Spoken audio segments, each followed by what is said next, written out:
In the stifling heat of August 1839, along the muddy banks of the Mississippi River, where Spanish moss hung like funeral shrouds over the dark waters that had witnessed centuries of human suffering and unspeakable atrocities committed in the name of profit and racial supremacy, Madame Eveline Dequa stood on the wraparound gallery of her magnificent antebellum mansion, surveying with cold satisfaction an empire built upon the most horrific form of human commodification ever devised in the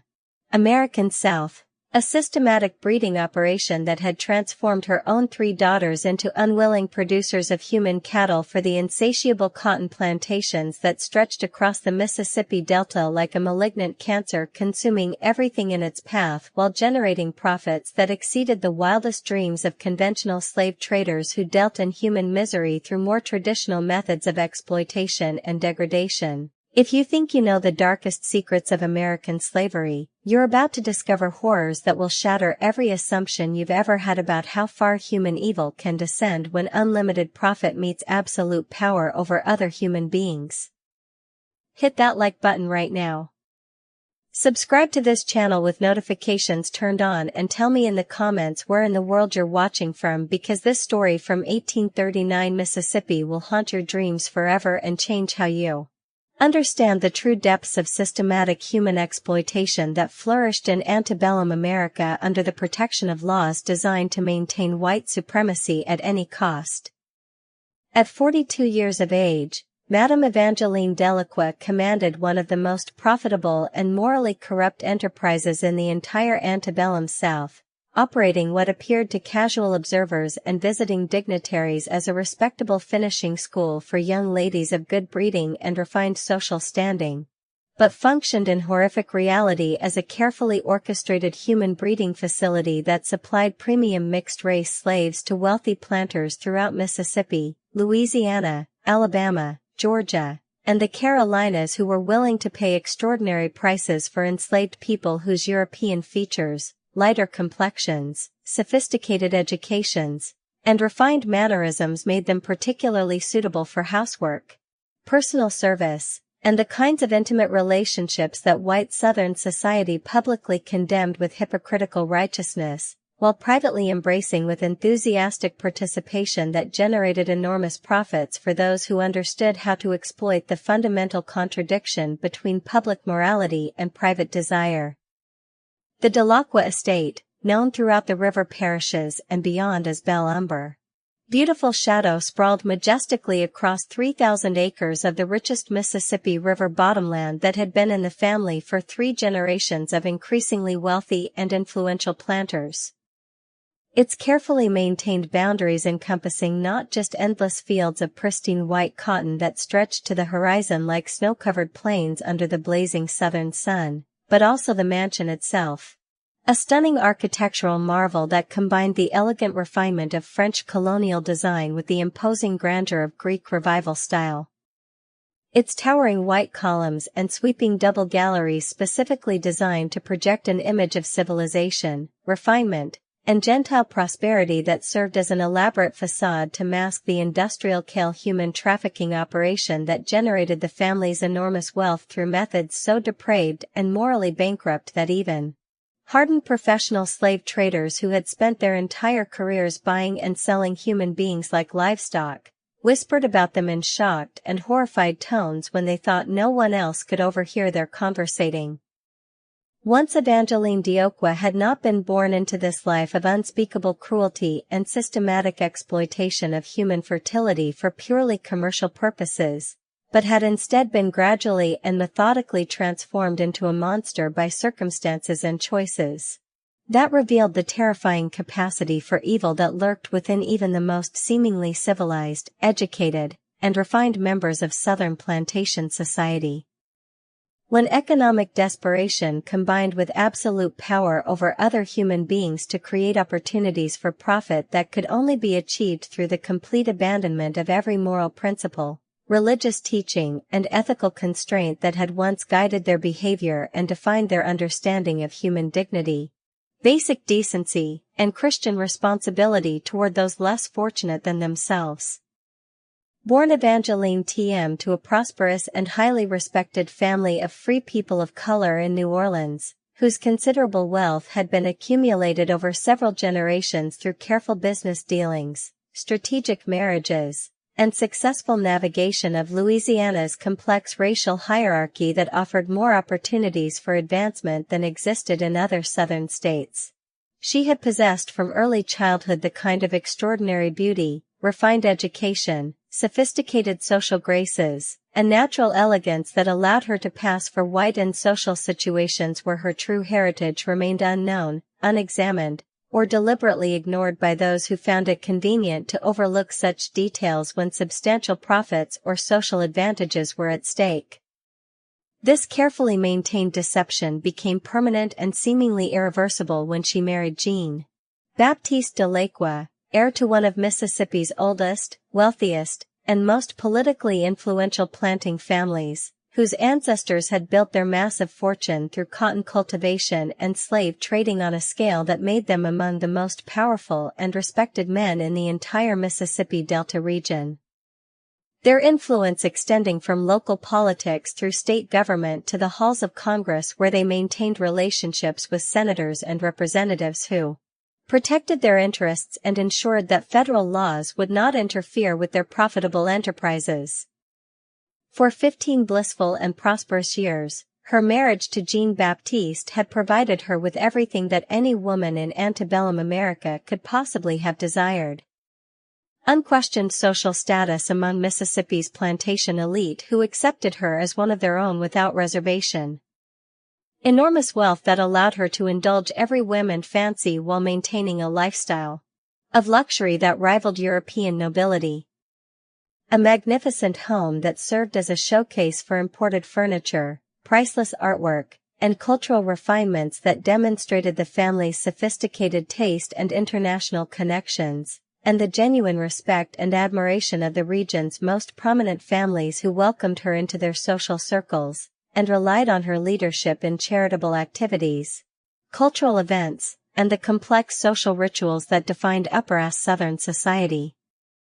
During these years of apparent happiness and social triumph, she had borne 3 beautiful daughters to Jean-Baptiste, Celeste, Marguerite, and Sylvie, each inheriting their mother's extraordinary beauty, refined mannerisms, intellectual capabilities, and natural grace, while remaining completely ignorant of the African blood that flowed through their veins,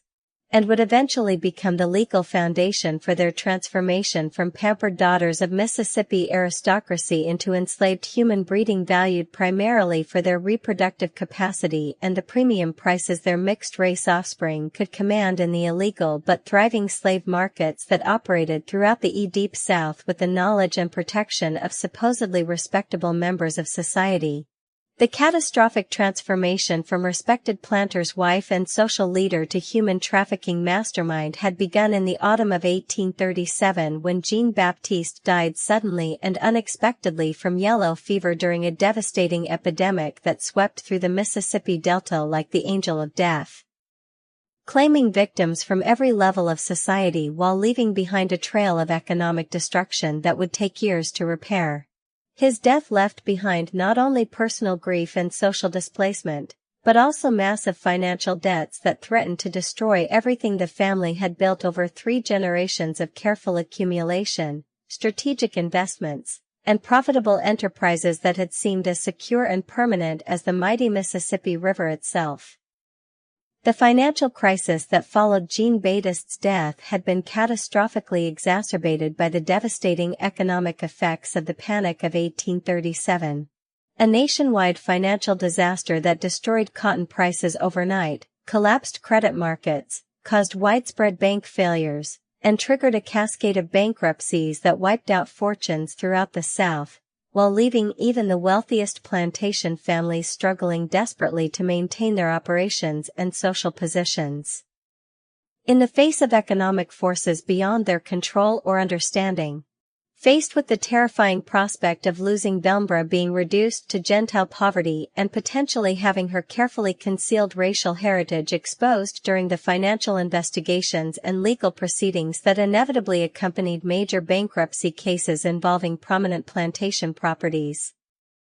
Evangeline had made a series of decisions that would reveal the depths of moral depravity to which even apparently civilized human beings could descend when survival seemed to require the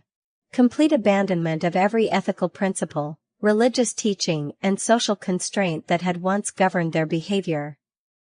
Her first horrific innovation had been to recognize that her daughter's mixed-race heritage, rather than being a shameful family secret that must be concealed at all costs to preserve their social position and marriage prospects, could instead be transformed into an extraordinarily valuable commercial asset in the South's thriving but carefully hidden market for what slave traders euphemistically called fancy girls. Enslaved women whose European features, light complexions, refined educations, sophisticated social graces, and aristocratic backgrounds made them particularly desirable as concubines, personal servants, status symbols, and breeding stock for wealthy white men who were willing to pay premium prices that far exceeded the cost of ordinary field hands for human property that could simultaneously satisfy their domestic needs, sexual appetites, and desire for prestigious possessions that demonstrated their wealth and sophistication to envious peers. The complex legal mechanism that made this horrific exploitation possible was Louisiana's notoriously complicated system of racial classification, which determined an individual's legal status and social position based on the documentable percentage of African ancestry they possessed, combined with Mississippi's even more draconian laws that allowed for the enslavement of persons whose racial heritage could be established through witness testimony, documentary evidence, expert medical opinion, or judicial determination, regardless of their previous social status, economic position, length of residence in free communities, or apparent European ancestry that might suggest white heritage to casual observers. By carefully documenting her own mixed-race ancestry through a combination of forged documents, purchased testimony, and manipulated evidence while simultaneously claiming that her marriage to Jean-Baptiste had been legally invalid due to her fraudulent concealment of this racial heritage, Evangeline discovered that she could theoretically enslave her own daughters while simultaneously protecting herself from prosecution by maintaining that she had been just as deceived about their true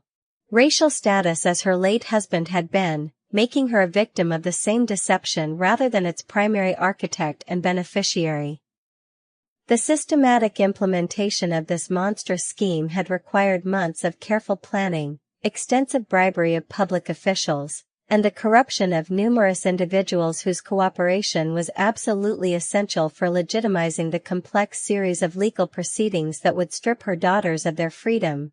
their social status, their legal personhood, and their basic human rights while simultaneously transferring complete ownership of their bodies, reproductive capacity, and future offspring to her own mother, who would then be legally free to exploit them in whatever manner would generate maximum profits from their systematic sexual abuse and forced breeding.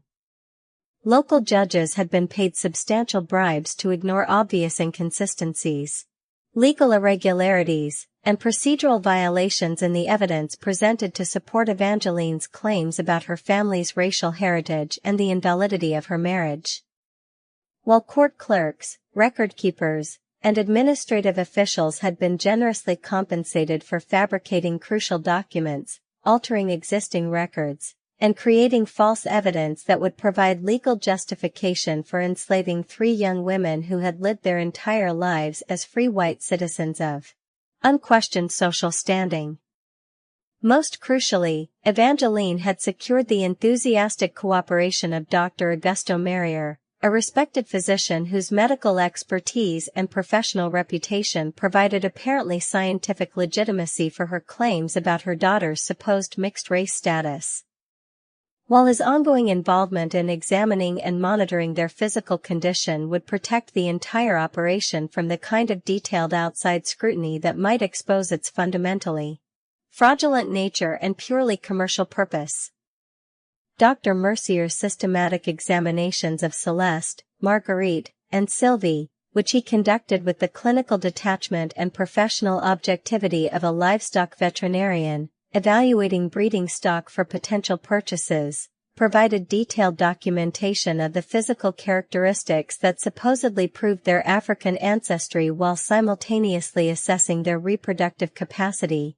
overall health, psychological temperament, intellectual abilities, and commercial value as potential breeding subjects whose offspring could be expected to command premium prices in specialized slave markets that catered to discriminating buyers seeking human property that combined beauty, intelligence, refinement, and genetic characteristics that made them ideally suited for intimate personal service. By the spring of 1839, the legal and social transformation was complete and irreversible. Celeste Marguerite and Sylvia Dequa, aged 19, 17, and 15, respectively, had been legally reclassified from free white women of unquestioned social standing and unlimited future prospects to enslaved property owned absolutely by their own mother. Their previous lives as pampered daughters of Mississippi aristocracy systematically erased as completely as if they had never existed. Their legal personhood destroyed through carefully orchestrated court proceedings that transformed them into human commodities whose value was measured entirely in terms of their reproductive potential and the profits that could be generated through their systematic sexual exploitation and the sale of their children to buyers who would treat them as property rather than human beings deserving of love, protection, and basic human dignity. As the oppressive heat of summer 1839 reached its murderous peak and storm clouds began gathering on the horizon, forces were already in motion that would soon test every assumption about human endurance, family loyalty, maternal love, and the ultimate limits of what even the most systematically abused victims could be forced to accept before their capacity for resistance finally overcame their fear of the terrible consequences that rebellion would surely bring upon them.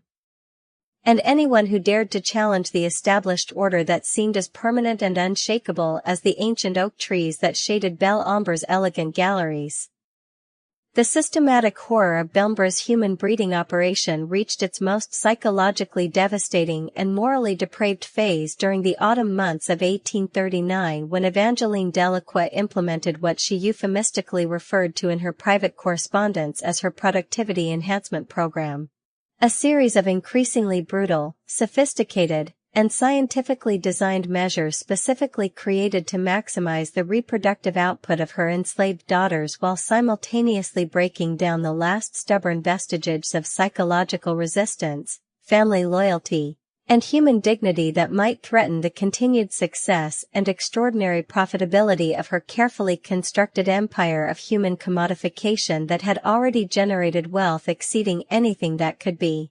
achieved through conventional cotton cultivation, traditional slave trading methods, or any other legal enterprise available to antebellum plantation owners seeking to maximize their returns on investment through the systematic exploitation of human labor and reproductive capacity.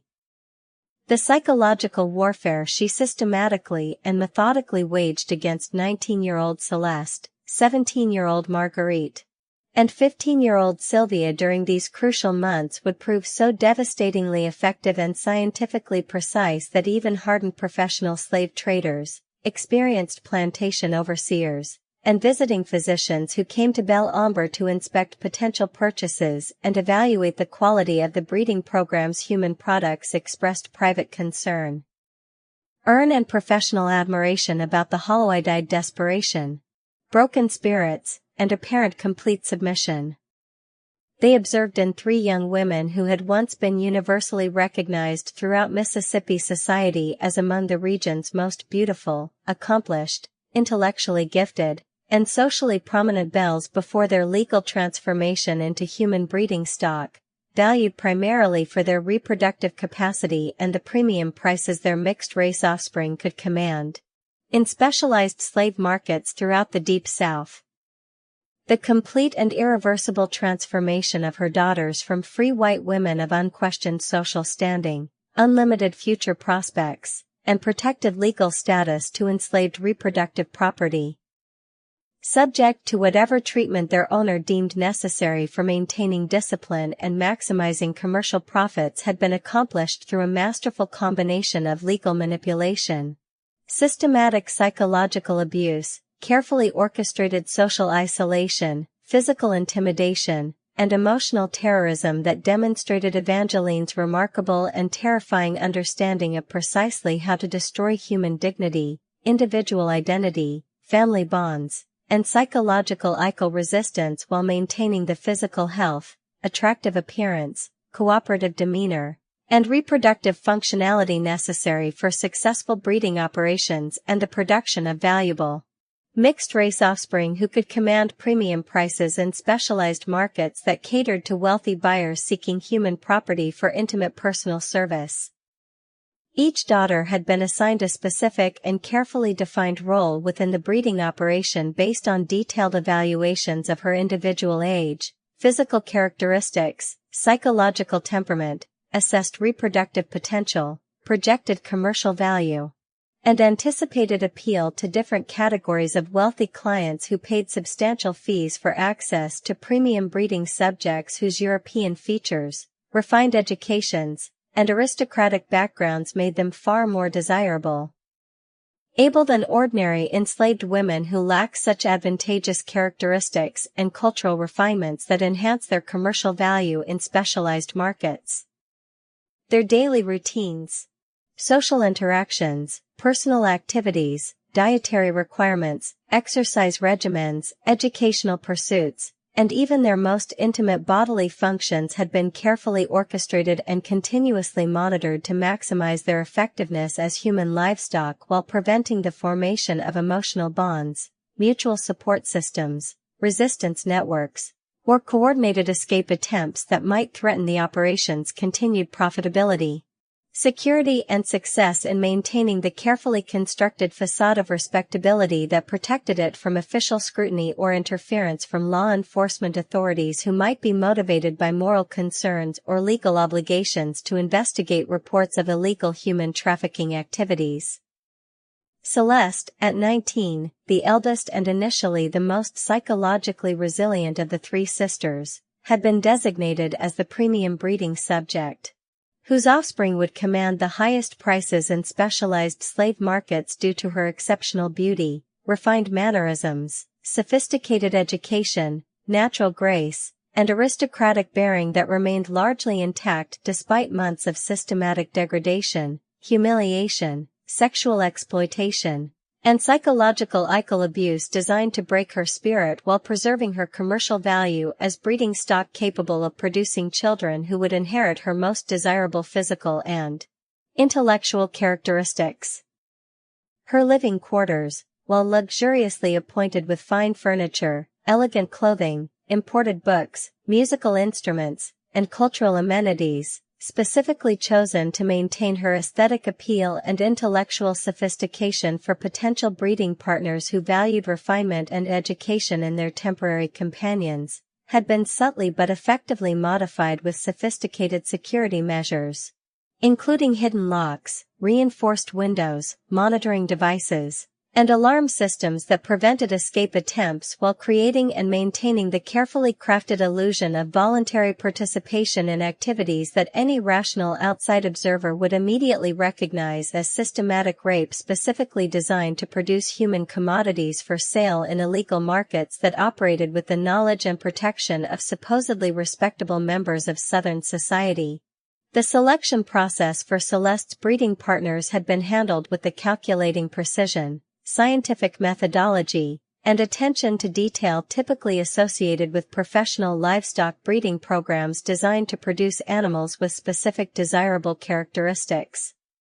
With Dr. August Merrier maintaining comprehensive written records of each participating man's physical characteristics, family medical history, genetic compatibility, as determined by his questionable pseudoscientific theories about racial mixing and inherited traits, financial resources, social standing, political connections, and potential for producing offspring with the specific combinations of European and African features that commanded the highest prices in specialized slave markets that catered to discriminating buyers seeking human property for house service,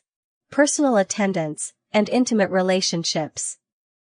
Wealthy planters from across the Mississippi Delta, traveling businessmen whose commercial activities brought them through the region on regular schedules, respected professionals including lawyers and physicians seeking discreet entertainment, and even prominent members of the clergy who rationalized their participation as efforts to improve the moral condition of enslaved people through Christian influence paid substantial fees ranging from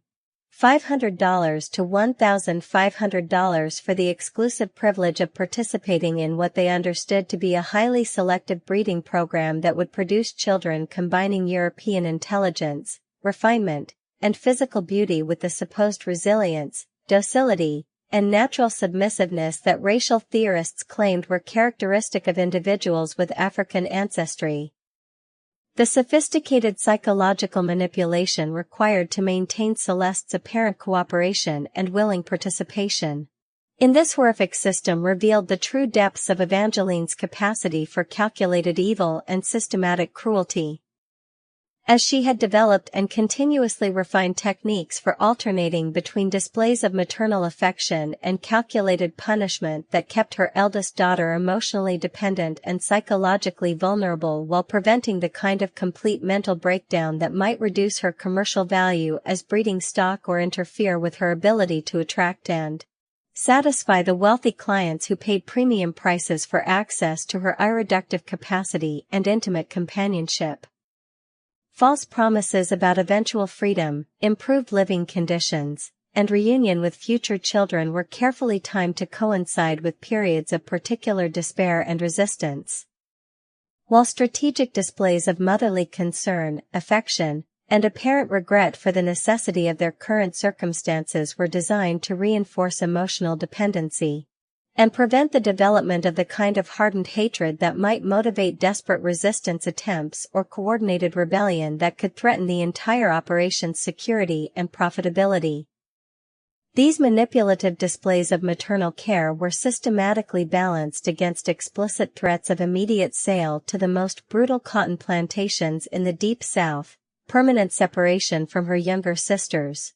physical punishment specifically designed to target her deepest fears and psychological vulnerabilities, and detailed descriptions of the fate that awaited uncooperative breeding subjects who failed to maintain the standards of behavior and performance expected from premium human property, valued at thousands of dollars in specialized markets. Marguerite at 17, possessing a more delicate physical constitution,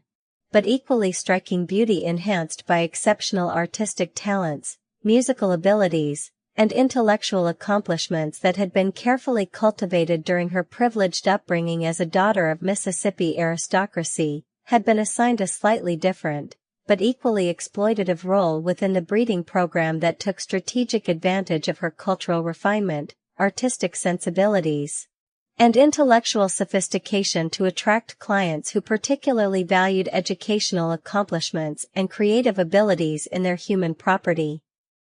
Viewing such qualities as evidence of superior breeding, genetic potential, and social status that enhanced their own prestige through association with enslaved people who possessed characteristics typically associated with the upper classes of European society.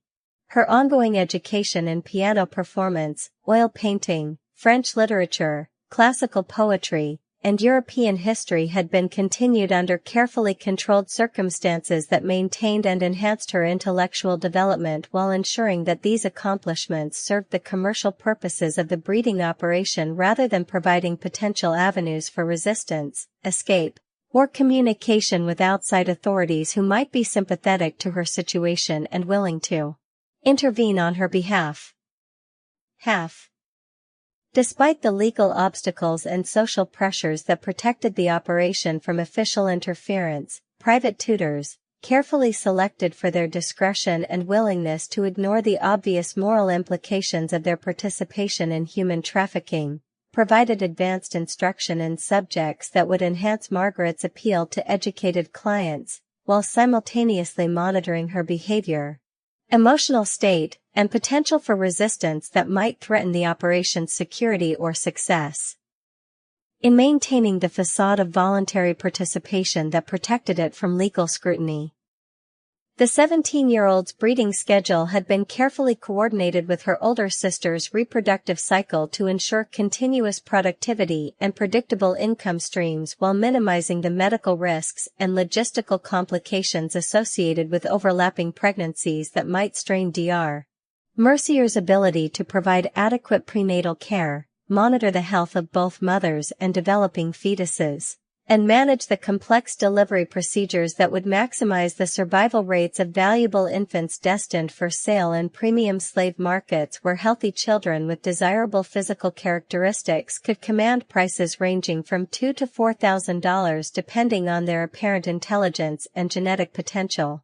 The systematic nature of this reproductive coordination reflected Evangeline's exceptional business acumen and her sophisticated understanding that successful human trafficking required the same kind of operational planning, resource management, quality control, and strategic thinking that characterized any profitable commercial enterprise.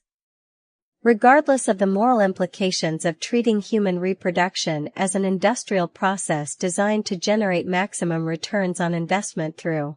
the systematic exploitation of her own daughters' bodies and reproductive capacity for purely commercial purposes.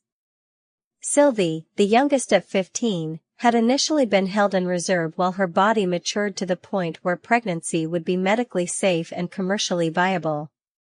But Evangeline's growing financial pressures, combined with increasing market demand for premium mixed-race slaves and the extraordinary profits generated by her older sister's successful pregnancies had led to her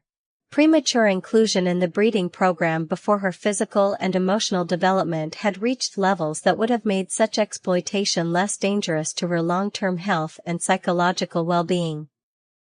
The psychological preparation required to break a 15-year-old's natural resistance to systematic sexual exploitation and reproductive abuse had demanded even more sophisticated manipulation, careful planning, and systematic cruelty than had been necessary with her older sisters. Combining carefully crafted appeals to family loyalty and sisterly devotion with explicit threats against her siblings' welfare that made compliance and cooperation seem like acts of protection and sacrifice rather than simple submission to sexual abuse and reproductive exploitation designed to generate profits for their mother's commercial enterprise. This story takes an even more shocking and disturbing turn from here. So, make sure you're subscribed with notifications turned on because you won't believe how these sisters begin to fight back against the ultimate maternal betrayal that violated every natural law of family protection and human decency. Hit that like button if you're amazed by these untold stories of survival against impossible odds. And tell me in the comments what other hidden horrors of American history you want me to expose and bring to light for modern audiences who need to understand the true depths of systematic human exploitation that flourished under legal protection in antebellum America. As winter approached and the first pregnancies from the expanded breeding program began to show visible results that would soon produce valuable human commodities for sale in specialized markets throughout the Deep South, dangerous tensions within Belle Umbra started to escalate beyond Evangeline's ability to control through her usual combination of psychological manipulation, false promises, and carefully calibrated physical coercion that had previously maintained her daughter's apparent compliance with the systematic sexual exploitation that generated enormous wealth for the family while destroying their dignity, identity, and hope for any future beyond their current enslavement to their mother's profitable but morally bankrupt corrupt commercial enterprise that treated human reproduction as just another business opportunity to be exploited for maximum financial gain. The moment of ultimate reckoning and divine retribution arrived on a bitter cold January morning in 1840 when 19-year-old Celeste Delocroix gave birth to her first child in the elegant bedroom that had been systematically converted into a sterile medical facility specifically designed for the industrial-scale production of mixed-race infants destined for immediate sale in premium slave markets throughout the Deep South. A son whose fair complexion, delicate European features, obvious intelligence reflected in bright, alert eyes, and unmistakable signs of aristocratic breeding, represented not the triumphant culmination of her mother's profitable breeding program, but rather the catalyst that would trigger the most shocking, violent, and psychologically devastating act of maternal rebellion in the entire documented history of American slavery, transforming 3 systematically abused daughters who had been reduced to the status of human breeding stock into instruments of divine retribution against the woman who had traded their freedom, dignity, bodily autonomy, and reproductive capacity for profit margins that exceeded the wildest fantasies of conventional slave traders throughout the Mississippi Delta region and beyond. The infant's first piercing cries echoing through the corridors of Belle Umbra's elegant mansion would mark the beginning of a desperate campaign of coordinated resistance, carefully planned violence, and systematic revenge that would transform the gracious antebellum estate from a center of systematic human exploitation disguised as Gentile Southern hospitality into a battlefield where the fundamental assumptions about power, authority, family loyalty, maternal love, and the supposed limits of human endurance in the face of unspeakable oppression would be tested through life and death struggle that would expose the moral bankruptcy, systematic corruption, and inherent contradictions underlying even the most apparently civilized segments of Southern plantation society that had built their wealth and social status on the systematic dehumanization of enslaved people. Dr. Targust Marrier, who had overseen Celeste's pregnancy with the clinical precision, emotional detachment, and professional objectivity of an experienced livestock breeder monitoring valuable breeding stock through the reproductive process, pronounced the birth medically successful according to all relevant health indicators, and immediately prepared to implement the standard operational protocol that had been carefully developed and refined. Through previous cases, which required the separation of mother from child within hours of delivery to prevent the formation of emotional bonds that might interfere with future reproductive cycles, reduce the mother's commercial value as breeding stock, or create psychological complications that could threaten the continued profitability and operational efficiency of the breeding program that had made Belle Umbre one of the most lucrative human trafficking operations in the entire Mississippi Delta region. But as Dr. Mercier reached with practiced efficiency for the newborn infant to begin the carefully rehearsed process that would transform an innocent child into a commodity valued at nearly $3,000 in Mississippi's illegal but thriving slave markets that operated with the knowledge and protection of supposedly respectable members of society, he encountered resistance from Celeste that exceeded anything he had witnessed, anticipated, or prepared for during months of systematic abuse, psychological manipulation, reproductive exploitation, and apparent complete submission that had seemed to break her spirit entirely, while transforming her from a pampered daughter of Mississippi aristocracy into compliant breeding stock, valued primarily for her reproductive capacity and commercial potential. The young woman who had once been universally recognized throughout Southern society as one of the region's most refined, accomplished, intellectually gifted, and socially prominent belles, had been transformed by months of systematic brutalization, sexual exploitation, and psychological terrorism into something far more dangerous than her oppressors had ever imagined possible. A mother whose natural protective instincts had been sharpened rather than dulled by suffering, whose desperation had reached levels that made death preferable to continued compliance, and whose accumulated rage had finally overcome her fear of consequences in the face of an act so fundamentally evil that it violated every natural law of maternal protection and human decency that defined civilized behavior, regardless of legal status or racial classification. "You will not take my son from me," Celeste declared with quiet authority, her voice carrying a determination and strength that had been completely absent during months of apparent submission to the breeding program's horrific requirements. Her words resonating with the kind of primal maternal power that transcended legal categories of slave and free, property and person, creating a moment of absolute moral clarity that cut through all the sophisticated legal arguments and pseudoscientific justifications that had been used to legitimize her systematic exploitation. "I have given you my body, my freedom, my dignity, my very soul, and every hope I ever had for a normal life. But I will not give you my child if you attempt to remove him from this room.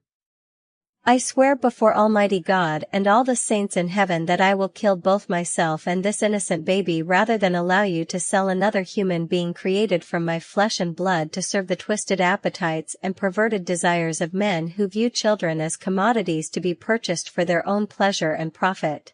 The confrontation that erupted in response to this unprecedented act of defiance and maternal rebellion would expose the fundamental weakness and inherent instability in Evangeline's carefully constructed system of psychological control, revealing that even the most sophisticated scientifically designed and systematically implemented techniques for breaking human resistance could be overcome by maternal instincts powerful enough to transform victims into agents of their own liberation.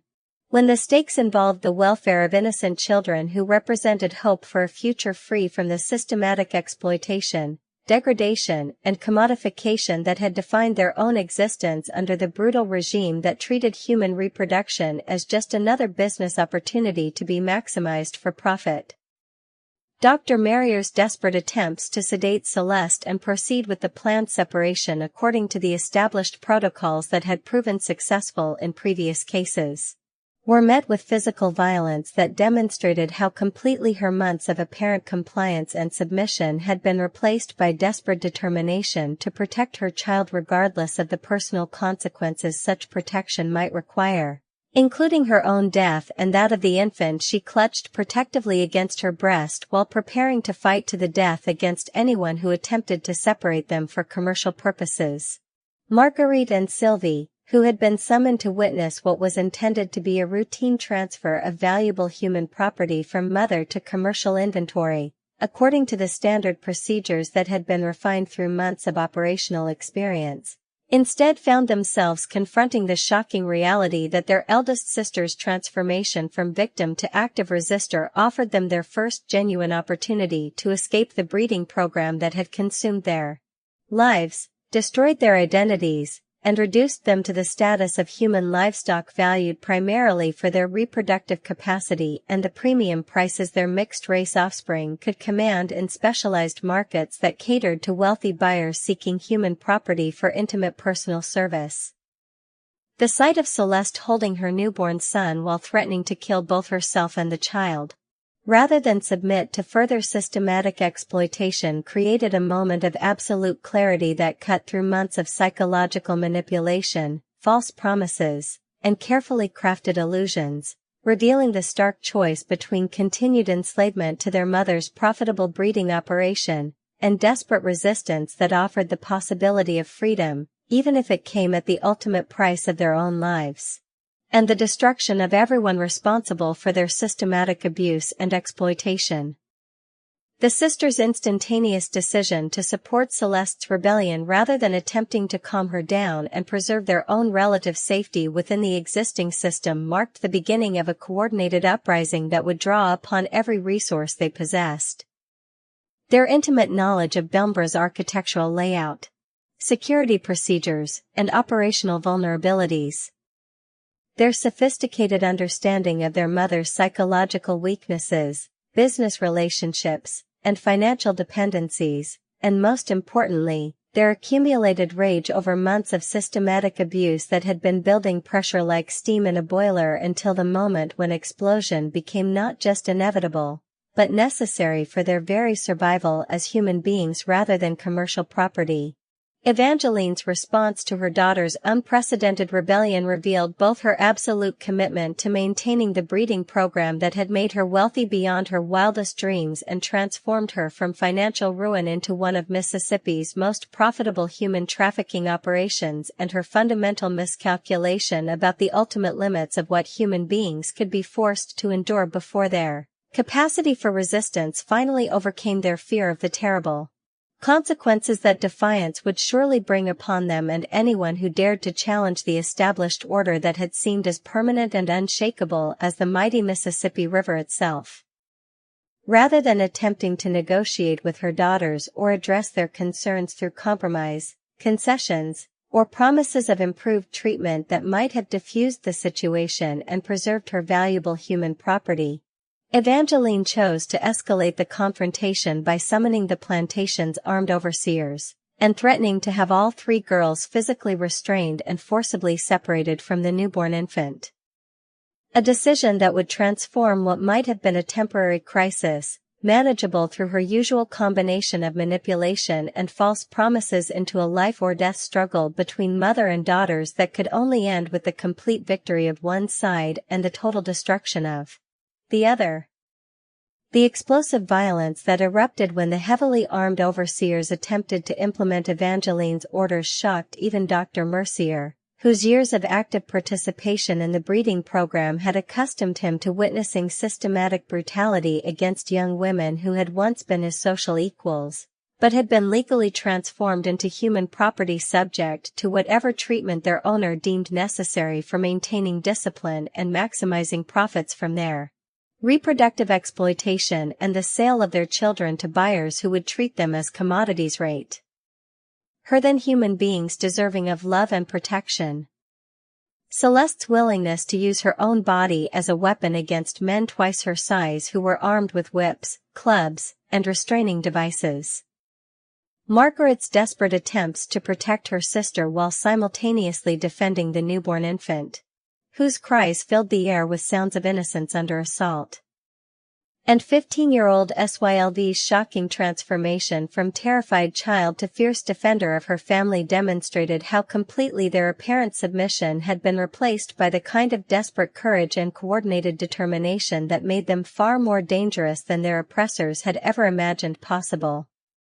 The standoff that developed over the following hours would test every assumption about power relationships within the plantation system, as 3 young women armed with nothing but desperate determination, maternal instincts, accumulated rage, and intimate knowledge of their oppressors' vulnerabilities faced off against a network of adults whose economic interests, legal authority, physical advantages, and access to weapons seemed to make their victory inevitable, but who had fatally underestimated the power of human beings who had finally reached the point where death was preferable to continued compliance with systematic dehumanization.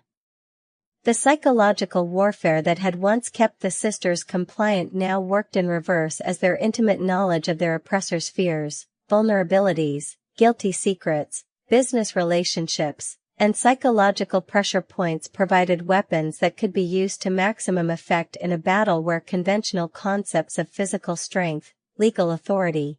and economic power meant nothing compared to the moral authority of mothers defending their children and the desperate courage of human beings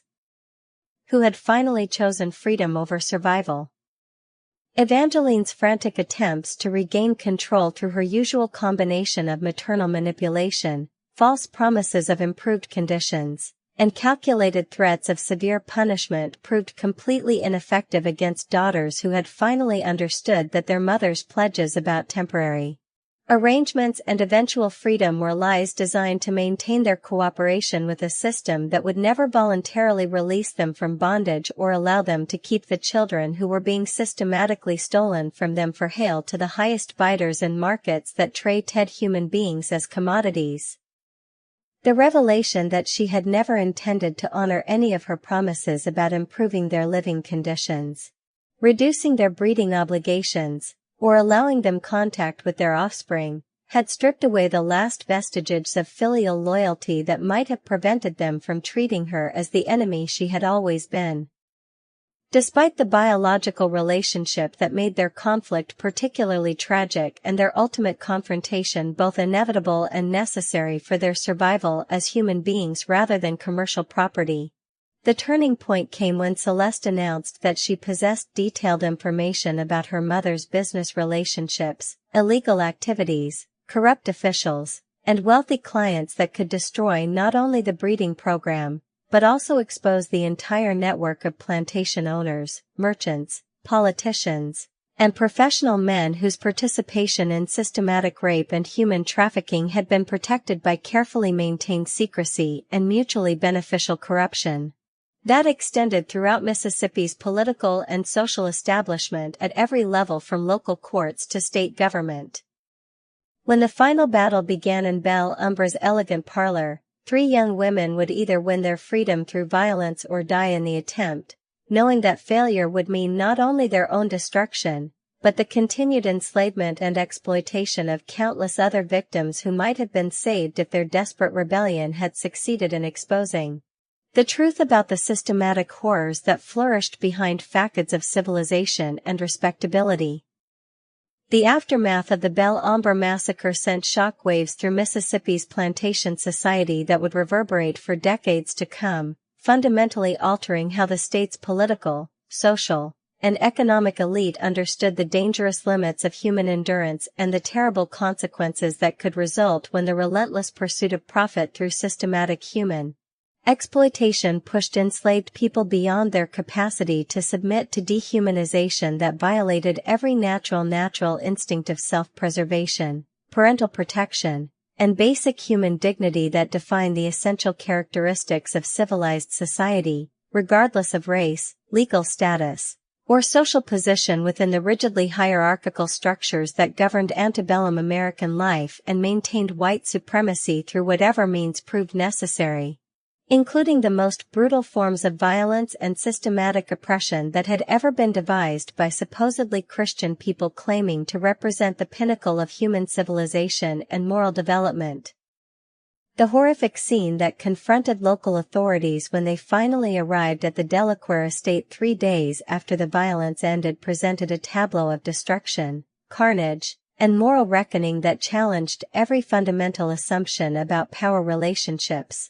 family loyalty, maternal love, and the supposed benefits of slavery while simultaneously exposing the moral bankruptcy, systematic corruption, and inherent contradictions that had allowed such unspeakable horrors to flourish under the protection of legal institutions and social customs specifically designed to maintain white supremacy through whatever methods proved most effective regardless of the human costs involved or the long-term consequences for Southern society's claims to Christian morality, civilized behavior, and cultural superiority over other regions of the United States where such systematic exploitation was viewed with horror and disgust. Evangeline Delacroix's mutilated and lifeless body was discovered in her elegant parlor, surrounded by the shattered remnants of imported European furniture, priceless artwork, luxury goods, and cultural artifacts that had once symbolized her family's wealth, social status, and supposed refinement, but now served as silent witnesses to the final confrontation between a mother who had systematically sold her daughter's freedom, dignity, and reproductive autonomy for profit, and the children who had chosen death over continued enslavement to her twisted business enterprise that had generated enormous wealth through the systematic commodification of human reproduction and the sale of innocent infants in illegal markets throughout the Deep South that operated with the knowledge, protection, and active participation of supposedly respectable members of society who claimed to be guided by Christian principles and moral values. The manner of her death. Beaten to death with a marble statue of the Virgin Mary that had been a wedding gift from her late husband and positioned prominently in the parlor as a symbol of Christian faith, maternal devotion, and family values would be interpreted by some observers throughout the region as divine justice for crimes that had violated every principle of Christian morality, natural law, basic human decency, and maternal responsibility. While others viewed it as evidence of the savage brutality and inherent violence that they claimed was characteristic of African blood, regardless of how many generations it had been diluted through mixture with European ancestry or how refined the education and social training that had been provided to individuals of mixed racial heritage. Dr. Auguste Marrier was found dead in the mansion's medical examination room.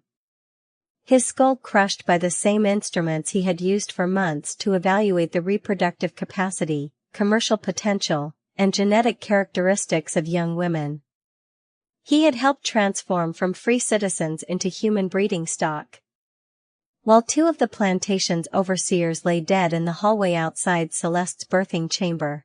their bodies bearing evidence of the desperate and ultimately successful resistance they had encountered when attempting to separate a mother from her newborn child in service of a commercial enterprise that valued infant humans as commodities to be sold for maximum profit to buyers who would treat them as property rather than human beings deserving of love, protection, and basic human dignity. The third overseer, badly wounded but still alive when help finally arrived, after 3 days of searching by concerned neighbors, who had noticed the unusual silence from a plantation that normally buzzed with activity, would spend the remainder of his life telling anyone willing to listen about the shocking transformation he had witnessed as 3 pampered Southern belles became capable of lethal violence when their maternal instincts, accumulated rage, and desperate determination finally overcame their fear of consequences. Proving that even the most systematic psychological manipulation, physical intimidation, and economic coercion could be overcome by human beings, who had finally reached the point where death was preferable to continued compliance with their own dehumanization and the systematic abuse of their children. The 3 sisters themselves had vanished without leaving any trace of their escape route, ultimate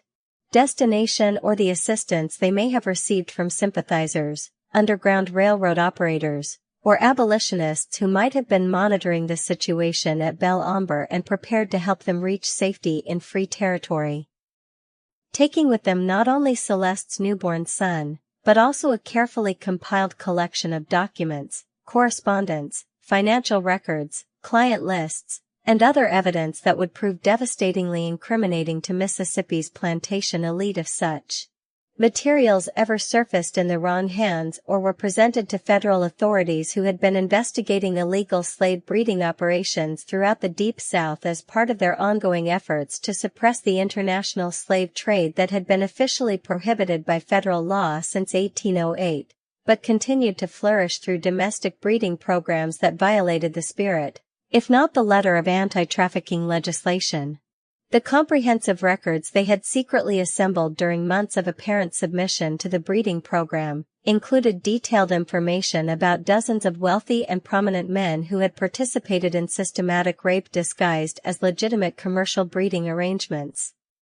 Extensive correspondence that revealed the network of corruption involving judges, court clerks, law enforcement officials, politicians, and business leaders whose cooperation had been essential to protecting illegal human trafficking operations from official scrutiny, and detailed financial documentation that exposed the enormous profits generated through the systematic commodification of human reproduction on a scale that exceeded anything previously documented in the long and shameful history of American slavery and human trafficking operations.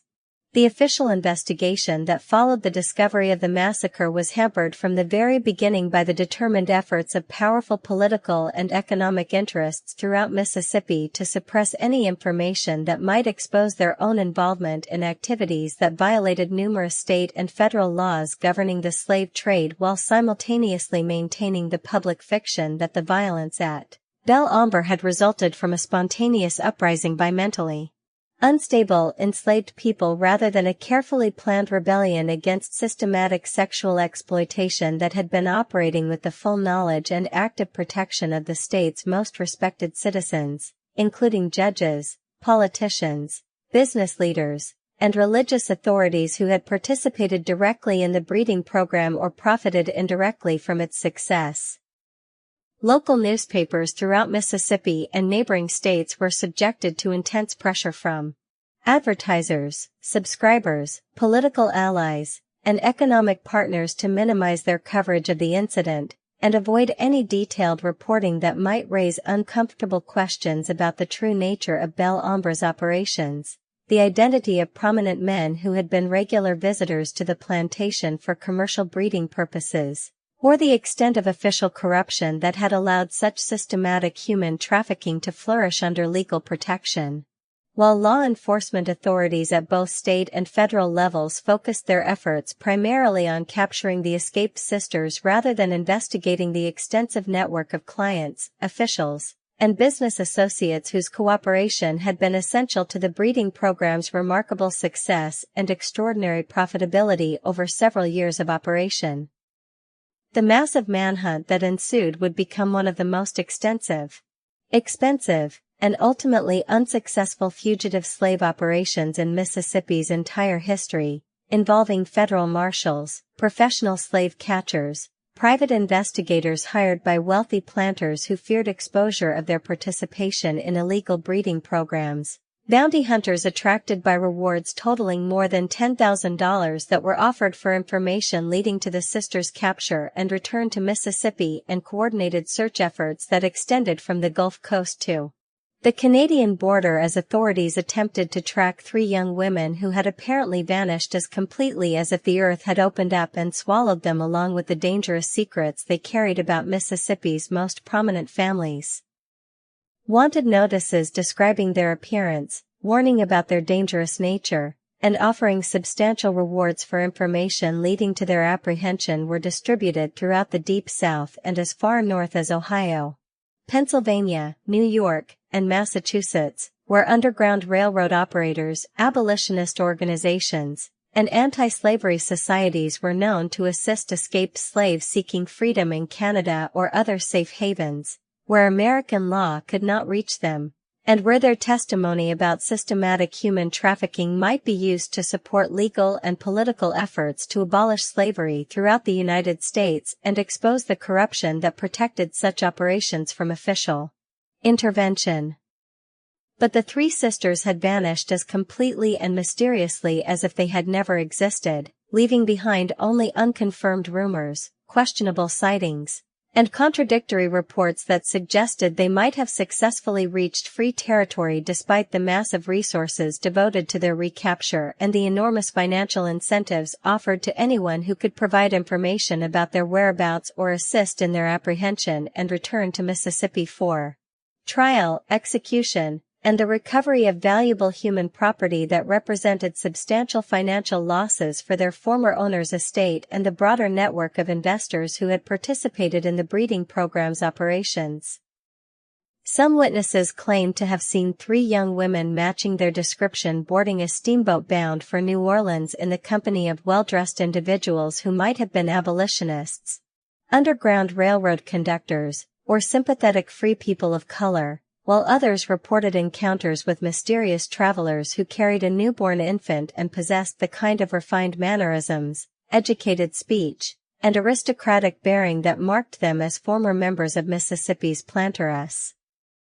Despite their obvious efforts to disguise their identities and conceal their true origins from casual observers who might recognize them from newspaper descriptions or wanted posters,